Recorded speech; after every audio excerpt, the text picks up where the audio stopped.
Welcome back to Cheddar, everyone, on our special program, the Billionaire Space Race.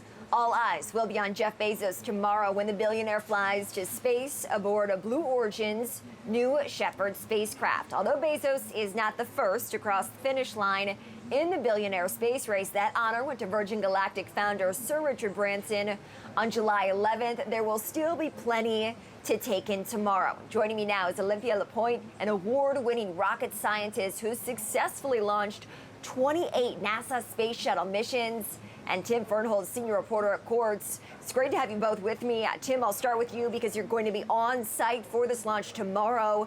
What can we expect? I mean, we can expect the world's richest man to hurl himself into space faster than the speed of sound. It's going to be quite a dog and pony show. I think the big value for Blue Origin and for Bezos here is basically propaganda for space. And so it's going to be a very highly produced experience. We're going to see the oldest person ever to go into space in the form of Wally Funk, a former wannabe astronaut in the 1960s who became an incredible aviator, and now the youngest person to go to space in the form of Oliver Damons, a Dutch high school student. So it's going to be quite a show, I think.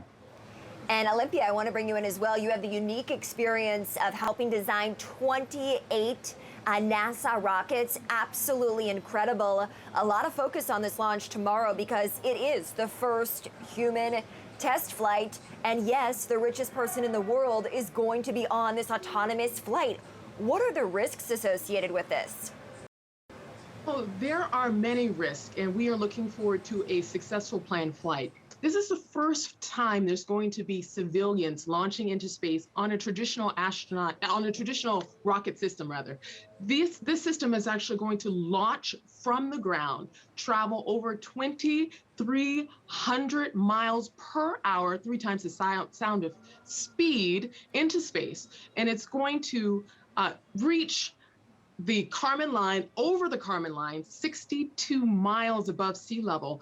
And this is going to be risky. There's going to be aspects in which we're going to be making sure it stands strong. The launch itself is going to be from the ground. Unlike the other launch that we saw earlier this week, this particular launch is launching from land. It is a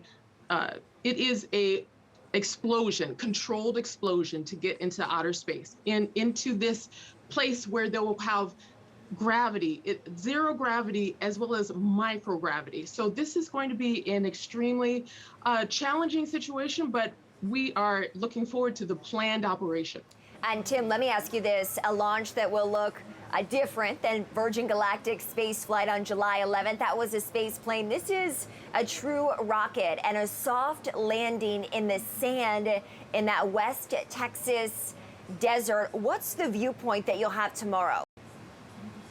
So I will be at the launch site. There's going to be a lot of reporters there, and we're going to be watching from a press facility, hopefully with a good view, but you'll have to check with the good folks at Blue Origin about that.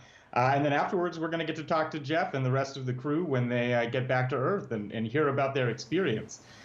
You know, in a very narrow business sense, this is the competition between two companies that want to sell people tickets to go to space. So the experience of the passenger is sort of paramount. Blue has been talking about how much bigger their windows are because they are a space capsule and not a space plane. They don't have a really narrow fuselage. They have maybe more space to float around in microgravity. So it's going to be interesting. You know, part of this is going to be targeted at the fellow members of the dynastically wealthy set to convince them to buy tickets from Jeff Bezos and not from Richard Branson. Olympia, an autonomous flight. There will not be pilots on board. Wally Funk, yes, technically one of the most honored and celebrated flights there is. Pilots, that is, but that's not necessarily her role on this particular flight.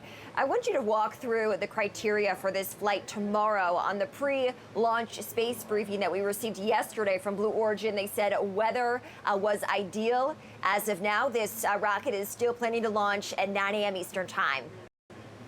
Yes, there is pre-flight checks that's on board. And although this is an autonomous rocket, meaning that the rocket flies itself into that boundary of space, This is still very crucial. There has to be checks and balances within the pneumatic sequencing, making sure the valve timing is correct with all the different fluids and gases that will be in the particular engine. You have to verify that there is not any severe vibrations within the engines that could cause an uncontained explosion.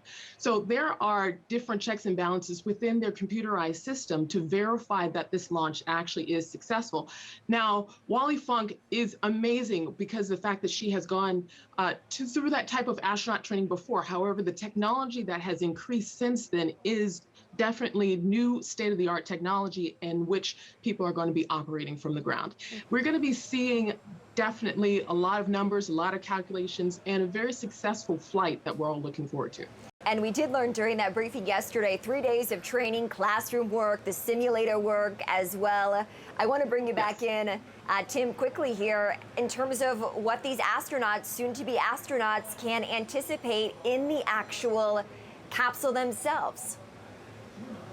Honestly, very little in one sense, because as Olympia notes, it's an autonomous vehicle. There's really nothing they can do once they're strapped in to change what is happening around them. But they will have about an 11-minute flight. They will rocket up past the speed of sound. It'll feel like almost they're on a roller coaster in terms of the amount of G-forces they'll feel. They'll unbuckle for a few minutes and float around in microgravity. Look out those big windows. Maybe have a personal revelation of seeing the Earth from space. I think people think that is a transformative experience. And then they'll strap back in and parachute back down, assuming everything goes according to plan. And of course, going about 20 miles higher than Richard Branson's Virgin Galactic flight. We got to stick that in there as well. I know it's a talking point for Blue Origin. We got to leave it there. Thank you both for joining me this afternoon before the big launch tomorrow. That's Olympia LePoint, an award-winning rocket scientist who successfully launched 28 NASA space shuttle missions, as well as Tim Fernholz, senior reporter at Quartz, who will be on the ground tomorrow. So good to have you both with me.